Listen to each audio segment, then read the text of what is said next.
എല്ലാവർക്കും നമസ്കാരം. Big Boss Malayalam season 7 അങ്ങനെ ഓഡീഷനൊക്കെ നടന്നുകൊണ്ടിരിക്കുകയാണ്. 2 ഘട്ടങ്ങളിലായി നടന്നുകൊണ്ടിരിക്കുന്ന ഓഡീഷനിൽ ഇപ്പോൾ തന്നെ 100-ലധികം പേർ പങ്കെടുത്തു കഴിഞ്ഞിരിക്കുന്നു. അതിൽ കുറച്ച് പേരുകളാണ് പറയുന്നത്. രേണു സുധിയെ നമുക്കറിയാം, കൊല്ലം സുധിച്ചേട്ടൻ്റെ വൈഫാണ്. ഇപ്പോൾ സോഷ്യൽ മീഡിയയിലൊക്കെ വൈറൽ താരമായ രേണു സുധി ഓഡീഷനിൽ പങ്കെടുത്തിരിക്കുന്നു. ഇതുവരും ഓഡീഷനിൽ പങ്കെടുത്തവരുടെ പേരുകൾ മാത്രമാണ്.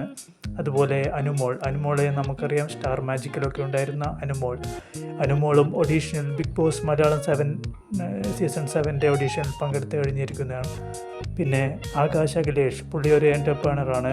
അതുപോലെ ഗ്രീൻ ലവ് സ്റ്റോർ എന്ന കേരളാസ് നമ്പർ 1 എക്കോ സ്റ്റോറിൻ്റെ ഓണർ കൂടിയാണ് ആകാശ് അഖിലേഷ്. പിന്നെ ശരത് ടോക്സ്, യൂട്യൂബിൽ ഒക്കെയുള്ള ശരത് ടോക്സിലെ ശരത്തും ബിഗ് ബോസ് മലയാളം സീസൺ 7 ഓഡീഷനിൽ പങ്കെടുത്ത ആളാണ്.